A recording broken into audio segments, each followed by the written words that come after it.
Bismillahirrahmanirrahim. Assalamualaikum warahmatullahi wabarakatuh. Waalaikumsalam warahmatullahi wabarakatuh. Alhamdulillahirabbil alamin. Alhamdulillahilladzi ja'alana minal muslimin wal muttaqin wal mu'minin. Asa ayyaj'alana Allahu lana wa lakum min ahli jannatihin na'im. Amin ya rabbal alamin. Wassalatu wassalamu ala rasulihin nabiyil mustafa wa ala alihi wa sahbihi wa man tabi'al huda, amma ba'du. Sahabat-sahabatku, teman-temanku, saudara-saudaraku, serta para santri dan para jamaah yang dirahmati Allah subhanahu wa ta'ala, alhamdulillah pada kesempatan yang mulia di siang hari ini, setelah kita menunaikan separuh dari perjalanan hari-hari kita beristirahat sejenak untuk menunaikan kewajiban kita, sholat zuhur secara berjamaah. Lalu kita lanjutkan untuk mengisi waktu rehat siang kita dengan taklim dan mutolaah, ngaji dan mengecas terhadap kemampuan batin dan spiritualitas kita dengan membaca kembali ayat-ayat Allah dan mengkaji kembali hadis serta sunnahnya Rasulullah SAW. Semoga apa yang kita lakukan ini dicatat sebagai amal soleh dan dijadikan sebagai amal yang diterima oleh Allah untuk bekal kita menghadap Allah di akhirat kelak. Amin. Allahumma amin. Pada kesempatan yang mulia di siang hari ini, saya akan mengajak kepada para hadirin, Bapak Ibu sekalian, para santri dan para jamaah yang dirahmati Allah untuk mengkaji dan memutolaah bab tentang puasa dalam Al-Quran maupun hadisnya Rasulullah SAW. Kenapa bab puasa ini saya angkat pada kesempatan yang mulia di siang hari ini? Karena sejatinya pokok-pokok Islam atau rukun-rukun Islam yang paling dasar selain dari sholat, zakat itu adalah puasa. Dan puasa ini merupakan amalan yang mudah kita jangkau dan bisa kita kerjakan kapanpun selama kita mampu. Apalagi puasa punya konsep dan punya makna melatih dan menjaga diri kita untuk tidak memperturutkan hawa nafsu. Semalam saya mengkaji kitab Hikam karyanya Imam Ahmad Ibnu Atha'illah As-Sakandari. Beliau memberikan nasihat kepada kita agar kita menasehati, agar kita memberikan kesempatan, agar kita menemani terhadap orang-orang yang bodoh sekalipun tetapi mampu menahan hawa nafsunya, dibanding kita menemani orang-orang pinter, orang-orang hebat tetapi dia tidak mampu menahan hawa nafsunya. Li'an tushib ay li'an tashabu ing yen to ngancani sapa sira jahilan, orang yang bodoh, alladzi yardo, yang alladzi la yardo, yang tidak ridho an nafsihi, dari nafsunya. Maksudnya kita diminta untuk menemani orang bodoh yang tidak memperturutkan hawa nafsunya, daripada wa antashaba aliman, menemani orang alim tetapi tardo binafsihi, yang meridhoi nafsunya alias memperturutkan hawa nafsunya. Maka orang bodoh yang mana yang sudah tidak mampu lagi untuk memperturutkan hawa nafsunya, dan orang pintar yang mana yang dia mengumbar hawa nafsunya. Ini sudah kebalak-balik. Maka di akhir zaman ini kita mendapati betapa orang pintar itu sesuka hatinya dengan ilmu dan pinternya justru ngakalin orang lain.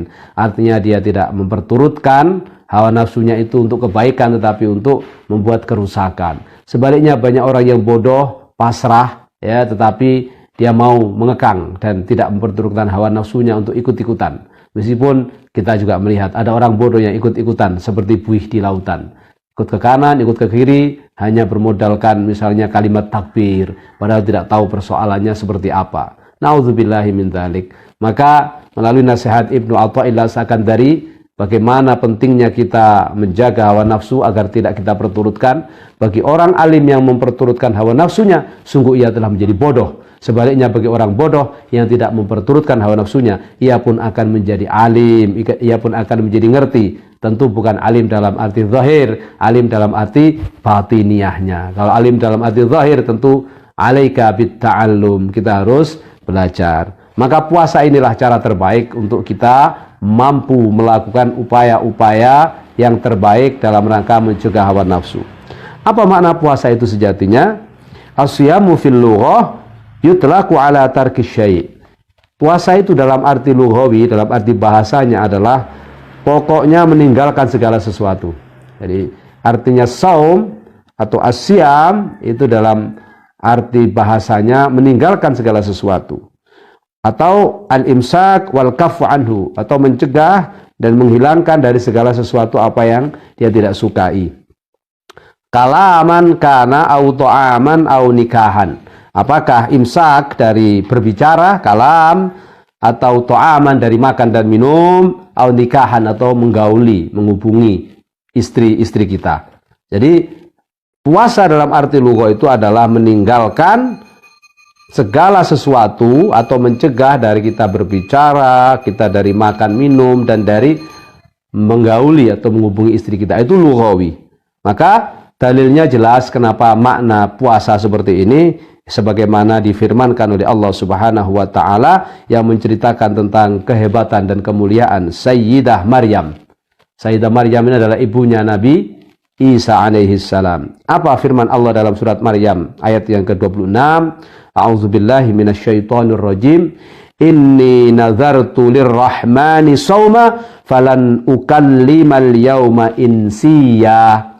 Inni nazartu lirrahman, sesungguhnya aku bernazar kepada Allah yang Maha Pengasih, yang Maha Rahman. Bernazar apa? Sauman ing poso. Saya bernazar untuk berpuasa. Apa puasanya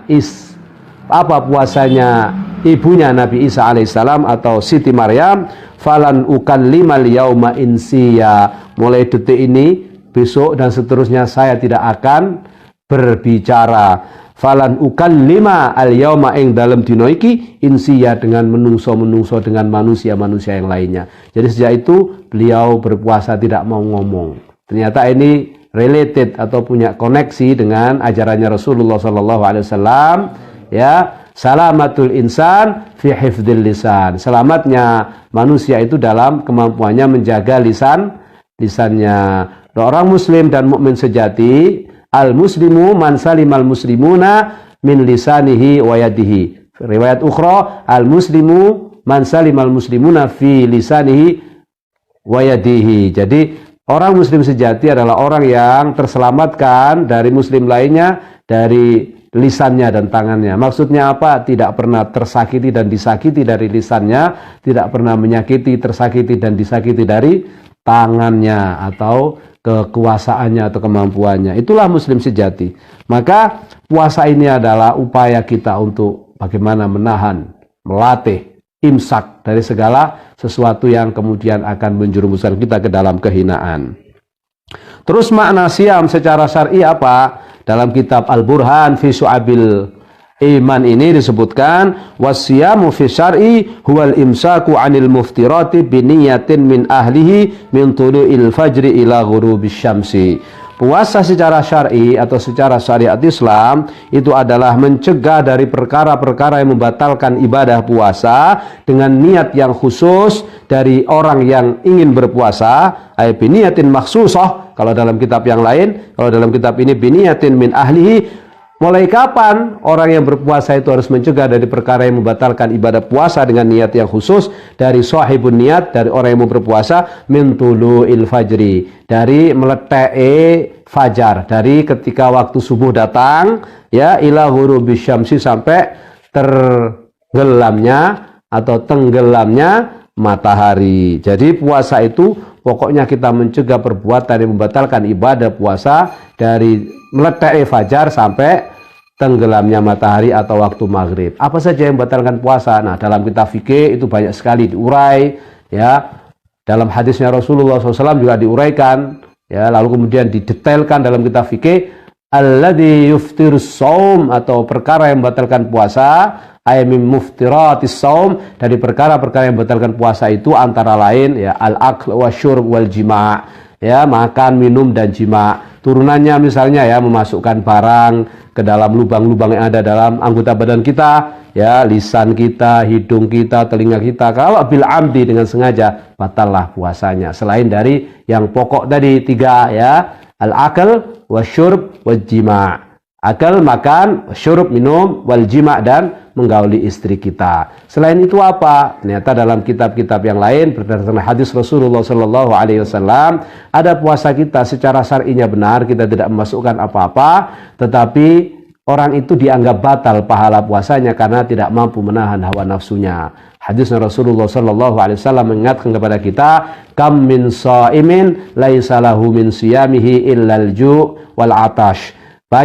Banyak sekali, berapa banyak orang yang berpuasa tetapi ia hanya mendapatkan lapar dan dahaga semata. Karena apa? Karena dia tidak mampu menjaga hawa nafsunya. Wa min ba'dil muftirat min thawabis saum, dan sebagian dari yang membatalkan pahalanya puasa itu adalah al-ghibah wan namimah wal kalamul kadibi wal yaminul kadibi dan seterusnya, termasuk an-nadhru bisyahwat. Dalam riwayat itu disebutkan salah satu yang membatalkan puasa dari sisi ganjarannya, bukan dari sisi syar'inya, meskipun kita tidak makan dan minum, kalau meskipun kita berpuasa tetap saja kita ghibah. Ghibah itu apa? Membicarakan keburukan orang lain yang kalau orang lain itu mendengar pasti tidak suka. Ghibah, apalagi sampai memfitnah. Kalau ghibah saja nggak boleh, apalagi sampai berbicara atau berkata yang tidak benar alias fitnah. Yang kedua apa? Namimah. Namimah itu apa? Provokasi, adu domba. Ya, melakukan upaya-upaya bagaimana antara satu orang dengan orang yang lain bermusuhan, satu kelompok dengan kelompok yang lain bermusuhan. Maka orang yang melakukan namimah, ya, dalam kondisi apapun dia, meskipun rajin ibadah, berpuasa, pahalanya lebur, hilang, tidak bermakna. Yang ketiga al-kalamul kadhib, orang yang suka bohong, ya, ngakunya berpuasa tapi bohong aja, percuma, mending tidak puasa. Karena apa? Hanya lapar dan dahaga yang diperoleh. Yang ketiga al-yaminul kadhib, orang yang suka bersumpah bohong. Wallahi, saya itu nggak untung kalau cuma dibeli sekian. Wallahi, saya itu telat karena motor saya tadi bocor bannya, padahal telat karena bangun tidur misalnya.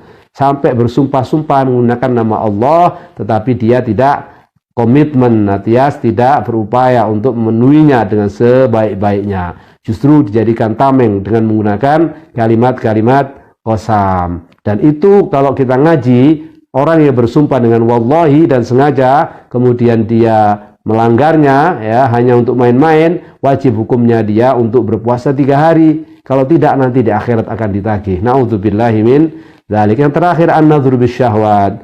Ya, kita berpuasa tapi jalan-jalan, naik kereta, jalan-jalan ke Monas, pergi ke kantor, lihat orang meretak-meretok, pakaiannya ketat, tiba-tiba ser rasanya. Maka kalau kita melihat, kita tidak menundukkan kepala, percuma puasanya. Jadi Ustadz Amir, Ustadz Fadoli, ya, Ustadz Akrom, Ustadz Dimas, sahabat-sahabatku semua, dan dimanapun berada para jamaah, kalau nak puasa beneran, ayo puasa yang sesungguh-sungguhnya. Jangan hanya puasa zahir, karena kita ingat hadisnya Rasulullah, kam min shaimin laisa lahu min siyamihi illal ju' wal atash. Apalagi memang orang yang berpuasa itu pahalanya begitu luar biasa, sehingga tantangannya pun akan dibikin luar biasa, tidak hanya lapar dan dahaga, ya. Kalau lapar dan dahaga sudah bisa kita atasi, hati kita juga bisa kita jaga, insya Allah pahalanya sangat dahsyat. Apa pahalanya? Lis-shaimi farhatani. Bagi orang yang berpuasa itu ada 2 kebahagiaan. Farhatun 'inda iftarihi, kebahagiaan ketika berbuka puasa, wa farhatun 'inda liqa'i rabbih, dan kebahagiaan ketika bertemu dengan Allah Subhanahu wa ta'ala, alias saat kita meninggal Allah akan menunjukkan pahala yang besar di sisi Allah, dan Allah akan ridho dengan orang yang rajin berpuasa nanti untuk bisa ditemuinya oleh kita semua, oleh orang-orang yang ahli saum. Amin, Allahumma amin. Sampai-sampai Allah dengan begitu cintanya kepada orang yang ahli berpuasa, Allah menyiapkan satu pintu yang khusus, yaitu pintu yang diciptakan oleh Allah hanya untuk orang-orang yang berpuasa. Namanya pintu itu adalah pintu Ar-Rayyan, pintu yang akan masukkan kita ke dalam surganya Allah, khusus bagi orang-orang yang rajin berpuasa. Pintu Ar-Rayyan ini adalah pintu yang akan dilewati oleh siapapun yang rajin berpuasa di atas muka bumi ini. Puasa apa, Ustadz? Tentu puasa Ramadan, sudah pasti karena itu wajib. Yang kedua, ya puasa-puasa sunnah, Senin, Kemis, puasa Daud, dan puasa-puasa yang lainnya, puasa Ayyamul Bid ketika hari terang, ya.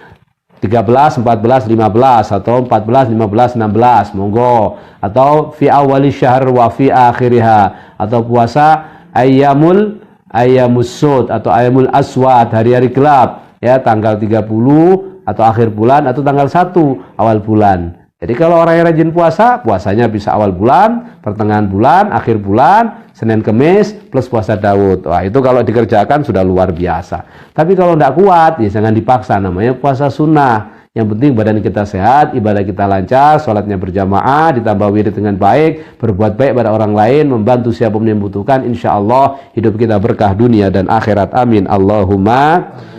Apa wujud dari dalil kewajiban kita untuk menjalankan ibadah puasa itu? Ini ayatnya cukup terkenal, surat Al-Baqarah ayat 183. A'udzubillahi minasyaitonirrajim. Bismillahirrahmanirrahim. Ya ayyuhalladzina amanu kutiba alaikumus syamu kama kutiba alal ladzina min qablikum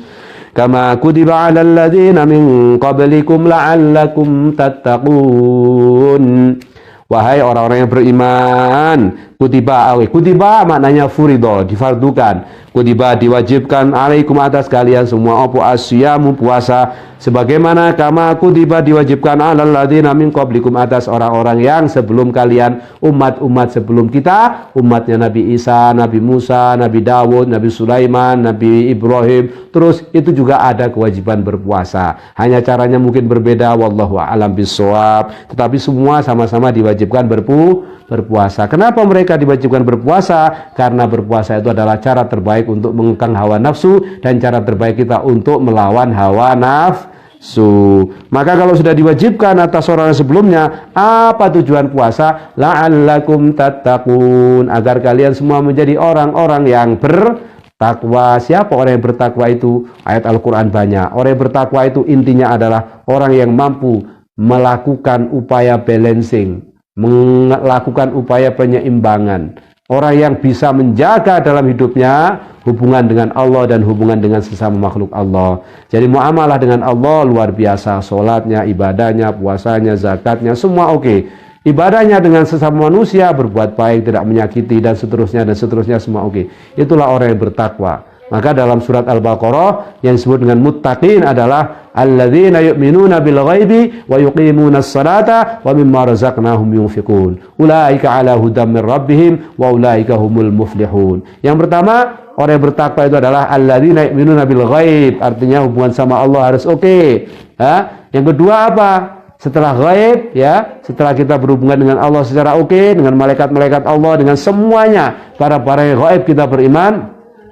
Kemudian orang itu mampu melakukan sholat dengan baik, mengerjakan kewajiban sholat dengan baik. Tapi tidak cukup dengan itu, wa mimma razaqnahum yunfiqun. Ini adalah komitmen kita membayar zakat alias berbagi atas nikmat dan anugerah Allah. Komitmen membayar zakat ini adalah satu posok, satu posisi, satu fondasi, satu asas yang penting agar kita bisa bermuasyarah, berhubungan baik dengan sesama makhluk Allah yang lain. Maka kalau kita ingin menjadi orang yang bertakwa, jangan hanya berpuasa dalam arti kita menjaga diri kita tapi tidak mau serawung, tapi jadikan puasa itu untuk upaya mencegah hawa nafsu, untuk nafsu sombong, angkuh, riya, dengki, iri, dan seterusnya, buang dengan berpuasa. Selebihnya apa? Tawaduklah, serawunglah, dan segalanya untuk kemaslahatan dan kebaikan umat dan masyarakat, selain kita tentu menjaga hubungan baik dengan Allah Subhanahu wa ta'ala. Tidakkah kita ingat apa yang disabdakan oleh Rasulullah bahwa penghuni surga nanti itu adalah ciri-cirinya dengan 4 hal. Ya, pertama orang itu harus kurbin, orang yang dekat dengan orang lain, gampang mendekat dengan orang lain, alias mudah serawung. Yang kedua adalah orang yang sahlin, orang yang gampangan. Ya, tidak perlu kalau misalnya harus bantu itu harus dikasih surat dulu, baru kemudian dia bisa bantu.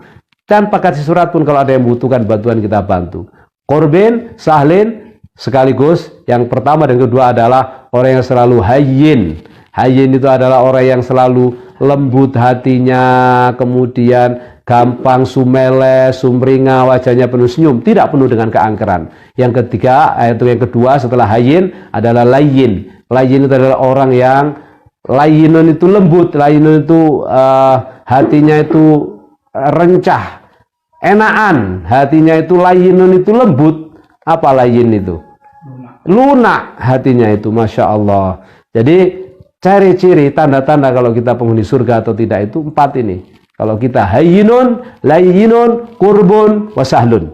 Ya, Hayyinun itu adalah orang yang sumringah, wajahnya penuh kebahagiaan, memancar, artinya penuh keikhlasan. Layyinun itu lunak, lembut, gampang memaafkan. Kemudian kurbun, ya, orang yang dari koroba, ya, korib, dekat, ya, tidak menjaga jarak meskipun kita kaya, raya, pinter, alim, enggak ada bedanya, kita sama-sama makhluk Allah. Dan yang terakhir adalah sahlun, orang yang gampangan, ya, mudah membantu. Nah, semua itu tidak mungkin bisa kita lakukan kalau kita tidak mampu untuk menahan dan menjaga hawa nafsu kita. Karena apa? Karena innan nafsa la'ammaratum bisu. Karena nafsu itu sejatinya akan mengajak kepada keburukan. Itu firman Allah. Artinya kalau kita perturutkan hawa nafsu, pasti hawa nafsu kita akan menghancurkan kita. Sebagaimana yang saya ungkap tadi dalam nasihatnya Syekh Ahmad Ibnu Athaillah As-Sakandari, orang alim tapi memperturutkan hawa nafsunya itu tidak bernilai apa-apa. Lebih baik orang bodoh yang bisa menahan hawa nafsunya. Dan kita diminta menemani orang bodoh yang mampu mencegah hawa nafsunya dibanding berteman dengan orang alim yang memperturutkan hawa nafsunya. Apa sih hawa nafsu itu? Keinginan untuk kita merasa tamattu, nikmat, ya. Pengen makan sakwarek-wareke, pengen lihat film sakwarek-wareke, pengen lihat maksiat, melakukan maksiat sekenyang-kenyangnya misalnya. Itu namanya orang yang memperturutkan hawa nafsunya. Na'udzubillahi min dzalik. Oleh karena itu, dalam kitab ini disebutkan satu fondasi dasar dari kenapa puasa itu diharuskan dan kalau bisa kita jaga dalam kehidupan kita sehari-hari. Rasulullah SAW bersabda, "Bunyal Islamu ala khamsin." Islam itu dibangun, fondasi agama Islam itu dibangun atas 5 perkara. Pertama, syahadati an la ilaha illallah wa anna Muhammadar Rasulullah. Pertama adalah syahadat. Syahadat itulah bersaksi tidak ada Tuhan selain Allah dan Muhammad adalah utusan Allah. Syahadat ini fondasi paling dasar. Tanpa fondasi ini tidak mungkin ada Islam yang lain. Tapi setelah fondasi syahadat ini apa yang diperlukan? Ibarat rumah, kalau rumahnya satu tiang, maka akan mudah tergoncang, mudah roboh karena tertimpa angin atau gempa bumi. Maka dibentukan atau dibutuhkan fondasi yang lain. Yang kedua adalah wa iqamis salat. Namanya orang muslim itu harus salat. Kalau enggak salat, Islamnya tidak sempurna. Yang ketiga itaiz zakat. Wa itaiz zakat itu artinya membayar zakat, sedekah, infak dan berbagi bagian kepada orang lain. Kalau tidak berarti tidak sempurna Islamnya. Yang keempat wa hajjil bait. Orang yang haji kalau mampu. Ya, kalau enggak mampu nanti sampai mampu dia harus berhaji. Ya, karena wajib hukumnya dalam bersudut sekali kalau dia mampu. Kalau enggak mampu bara'atul zimmah. Yang keempat wasomi Ramadan atau yang kelima wasomi Ramadan. Ini ada riwayat lain dibolak-balik saja. Yang keempat som Ramadan, yang kelima hajjul bait man istata'a ilaihi sabila. Tapi ada yang hajjul bait dulu kemudian somi Ramadan yang kelima. Intinya 5 fondasi ini ibarat sebuah rumah, ya. Kalau dicancapkan bareng 5 ini, ya, akan memperkuat fondasi rumah itu untuk tidak roboh meskipun diterpa angin, diterpa badai, diterpa gempa bumi. Sebaliknya kalau kita hanya bersyahadat tanpa melakukan 4 hal yang lainnya, itu juga tidak akan kuat. Apalagi melakukan hal 4 yang lainnya tapi tanpa syahadat tidak akan diterima. Na'udzubillahi min dzalik. Oleh karena itu, ya, Imam As-Sirbazi dalam kitab Al-Burhan fi Syu'abil Iman ini menjelaskan wasaumu syu'batun min syu'abil imanil kabirah. Puasa ini adalah termasuk cabang-cabang dari cabang keimanan yang paling besar. Allati alimat minad din bid darurah. Allati ulimat, yang diketahui dalam urusan agama ini dengan pasti harus diketahui. Alhamdulillahirabbil alamin bid darurah. Lidzalika kana juhudan fardiyatihi kufran. Karena itu orang yang menolak kewajiban melaksanakan ibadah puasa Ramadan, ya, bagi orang-orang yang ngaku beriman itu dihukumi atau dikasih kategori kafir. Orang yang juhud li faradiyatihi kufran wal iyadu billahi ta'ala na'udzubillahi min dzalik. Waqad bayyana Nabi sallallahu alaihi wasallam, Rasulullah menjelaskan dalam hadis yang lain tentang betapa luar biasanya puasa ini. An Abi Sa'id Al-Khudri radhiyallahu an qala sami'tu Rasulullah sallallahu alaihi wasallam yaqul. Dari Abi Sa'id Al-Khudri, Rasulullah SAW bersabda, "Ma min 'abdin yasumu yawman fi sabilillah illa ba'adallahu bidzalika al-yawm wajahahu 'anil nari sab'ina kharifan." Masya Allah. Ini luar biasa, ya, hadisnya sahih Bukhari Muslim muttafaqun alaih, ya. Imam Bukhari juga mengkaji dalam bab saum, Imam Muslim juga mengkaji dalam bab saum.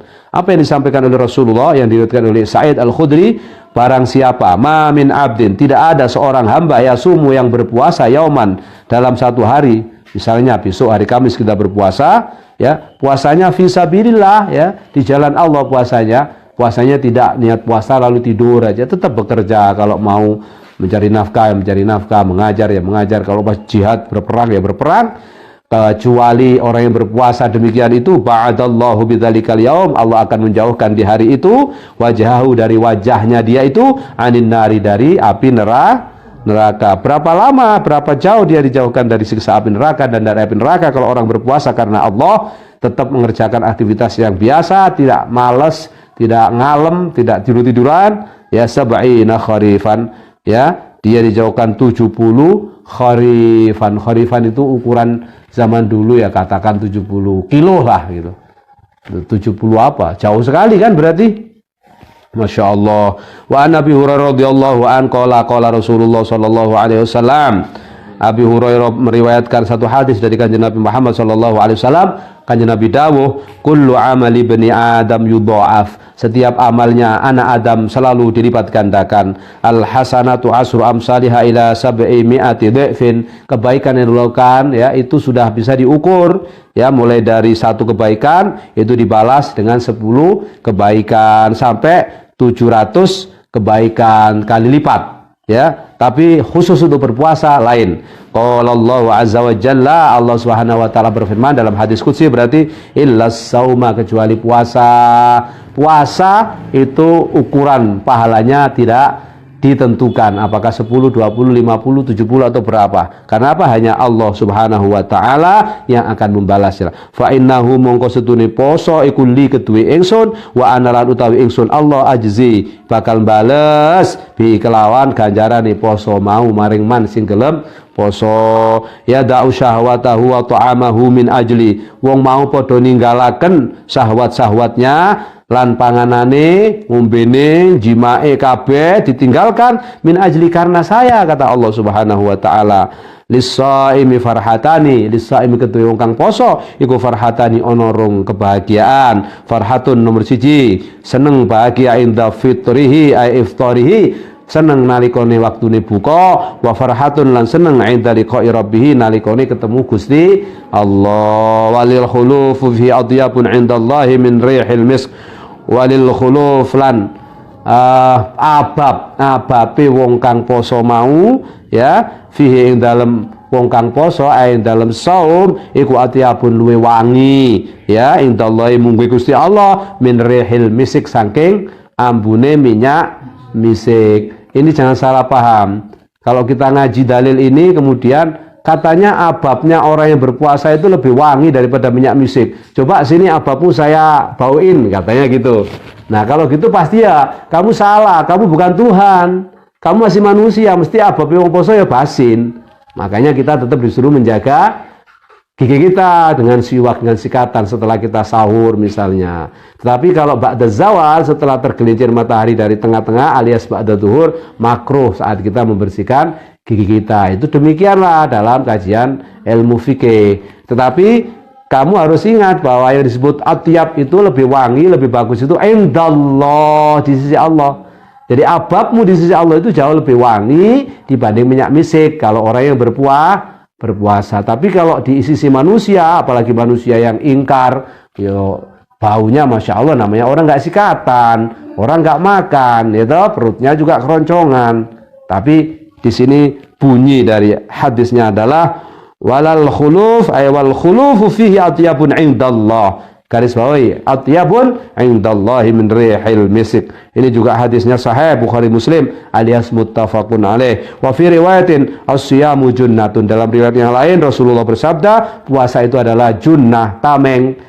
Junnah itu perisai. Jadi puasa itu yang akan menjadi perisai kita, tameng kita untuk kejahatan, keburukan dan kehancuran kita karena memperturutkan hawa nafsu. Fa idza kana yaumun shaumi ahadikum ay wa fa idza kana yaumu shaumi ahadikum fala yarfas wala yaskhab fa inna syabha ahadun aw qatalahu falyakul inni shaim. Kalau ada di satu hari kamu sedang berpuasa, ada orang yang kemudian mencaci maki kamu, menjelekkan kamu, kemudian melakukan bullying atau persekusi atau apapun namanya, atau bahkan ngajak berantem, ngajak perang, ya katakan ini shaim, saya berpuasa. Biar apa? Biar kita tidak terprovokasi, terpancing, dan akhirnya melayani orang-orang gila itu tersebut. Na'udzubillahi min dzalik. Khulufu famis shaim maksudnya apa? Taghyiru raihatin bisababis siyam, yaitu berubahnya bau di mulut kita karena sebabnya berpuasa. Itu namanya khulufu famis shaim.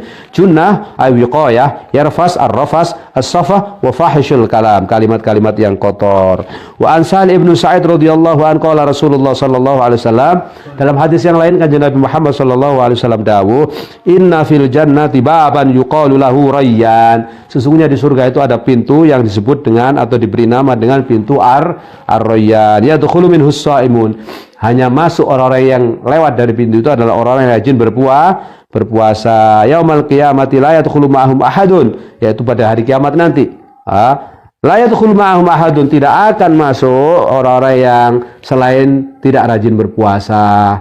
Ay ghairuhum, itu la yadkhulu ma'ahum ahadun ghairuhum. Yuqalu aina as-shaimun, di mana orang yang berpuasa? Fa yadkhuluna minhu, nanti pintu itu akan berkata, ya, di mana orang yang berpuasa? Atau mungkin ada suara dari suaranya malaikat atas izin Allah, itu akan menanyakan di mana orang yang berpuasa. Lalu orang berpuasa itu berkumpul, ya, gathering di sana bareng untuk apa? Bersiap-siap masuk ke dalam pintunya Allah Subhanahu wa taala yang namanya Ar-Rayyan, ya khusus untuk orang yang berpuasa. Fa idza dakhala akharuhum aghlaq, kalau orang yang terakhir kali masuk dari orang ahli puasa langsung ketutup pintu itu. Falam yadkhul minhu ahadun, dan tidak akan bisa orang yang lain selain ahli puasa yang masuk dari pintu itu. Moga kita semua bisa masuk dalam pintu Ar-Rayyan ini karena rajin berpuasa. Wa an Abi Umamah radhiyallahu anhu qala, dari Abu Umamah radhiyallahu anhu qala, beliau berkata, ataitu Nabi sallallahu alaihi wasallam faqultu, saya pernah mendatangi Rasulullah SAW, lalu saya berkata,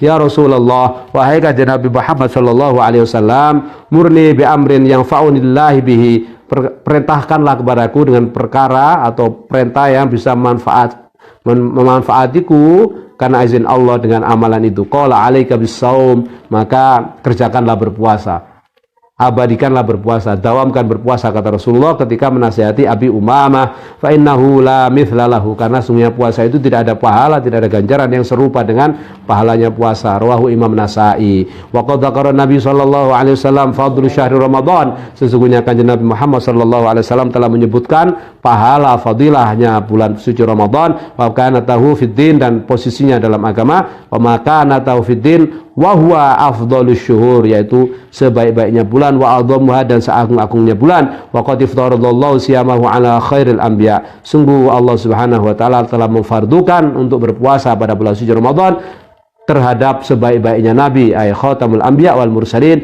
wa khairul umam, sebaik-baiknya umat, rupane sapa sayyidina wa maulana Muhammadin sallallahu alaihi wasallam wa ummatahu, yaitu sebaik-baiknya Nabi adalah Nabi Muhammad sallallahu alaihi wasallam dan umatnya Rasulullah itu kita semua.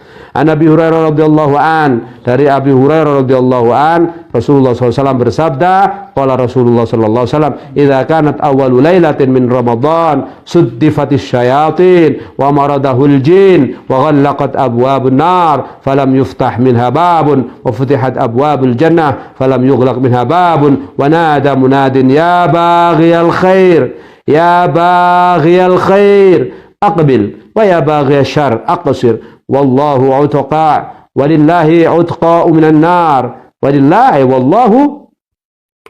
utqa'un minan nar, wa dzalika fi kulli lailatin, dalam setiap malam, ya, kalau bulan Ramadan sudah datang, di pertama kali hari pertama bulan suci Ramadan, sudifatis syayatin, setan-setan dibelenggu, dibentel sama Gusti Allah. Wa maradahul jin, jin-jin yang tidak beriman juga menjadi terkekang, ya. Wa ghuliqat abwabun nar, pintu-pintu neraka ditutup. Falam yuftah minha babun, dan tidak dibuka sedikit pun pintu-pintu neraka itu. Wa futihat abwabul jannah, dan pintu-pintu surga dibuka luar biasa lebarnya. Falam yughliq minha bab, dan tidak ditutup sedikit pun atau separuh pun pintu surga itu saat bulan suci Ramadan telah tiba. Wa nada munadin, lalu datang suara panggilan dari suara orang yang memanggil, yaitu Ada yang mengatakan wa munadin Allah Subhanahu wa taala, atau Allah merintahkan malaikat, ya ba'iyal khairi aqbil, wahai orang-orang yang ingin mendapatkan kebaikan, terimalah ini bulan puasa ini dengan amal-amal saleh. Wa ya ba'iyal syarri aqsir, wahai orang yang selalu berbuat kemaksiatan, aqsir, tutup. Jangan sampai kalian perturutkan hawa nafsumu untuk senantiasa kalian bermaksiat kepada Allah. Putus, jangan bermaksiat lagi. Karena apa? Walillahi utaqa'u minan nar, dan bagi Allah Subhanahu wa taala akan membebaskan orang-orang yang berbuat baik dan beramal saleh, menjalankan perintah Allah, ya, dari pembebasan api neraka. Wa dzalika fi kulli lailatin, ay fi kulli yaumin wa lailatin, dan itu disampaikan, dipanggil oleh Allah, suara datang itu setiap hari dan setiap malam pokoknya. Subhanallah. Maka luar biasa orang yang berpuasa ini, dan insya Allah kita akan melanjutkan mutola'ah kita, kajian kita tentang pentingnya kita berpuasa di bulan suci Ramadan secara khusus, dan puasa-puasa sunnah lainnya pada kesempatan selanjutnya. Karena nanti juga akan ada puasa-puasa sunnah, ya, seperti puasa Arafah yang diriwayatkan Rasulullah dari Abi Qatadah bahwa shaum yaum Arafah yukaffir sanah al-madiyah wal baqiyah. Riwayatnya Imam Muslim, ya, puasa Arafah itu akan menghapuskan dosa tahun yang lalu dan tahun yang akan datang. Masya Allah. Jadi al-baqiyah itu tahun yang berjalan dan tahun yang telah berlalu. Jadi tahun ini dan tahun yang lalu itu dihapuskan karena puasa dengan puasa Arafah. Ada lagi yang puasa Asyura. Ya, anna Rasulullah SAW shoma yaum Asyura wa amara bisawmihi. Nah, ini riwayatnya Imam Bukhari Muslim. Jadi kalau ada yang bilang puasa Asyura enggak ada dalilnya, suruh ngaji orang itu. Makanya kita semua akan urai ini besok insya Allah atas izin Allah Subhanahu wa taala. Hari ini kita sudah cukupkan dengan kita mutola'ah tentang pentingnya puasa, fadilahnya puasa, dan dalil-dalil kenapa kita disuruh berpuasa di bulan suci Ramadan sebagai asas dan dasar dari rukun Islam kita. Semoga Allah Subhanahu wa taala meridhai apa yang kita lakukan. Allah Subhanahu wa taala memberikan kemudahan untuk kita mengamalkan kebaikan, dan Allah menerima amal perbuatan dan amal soleh kita sebagai catatan kebaikan untuk bekal kita di akhirat kala. Amin. Allahumma amin. Hadanallahu wa iyyakum ajma'in. Ihdinas siratal mustaqim wal 'afu minkum wallahul muwaffiq ila aqwamit thoriq. Wassalamu alaikum warahmatullahi wabarakatuh. Waalaikumsalam warahmatullahi wabarakatuh.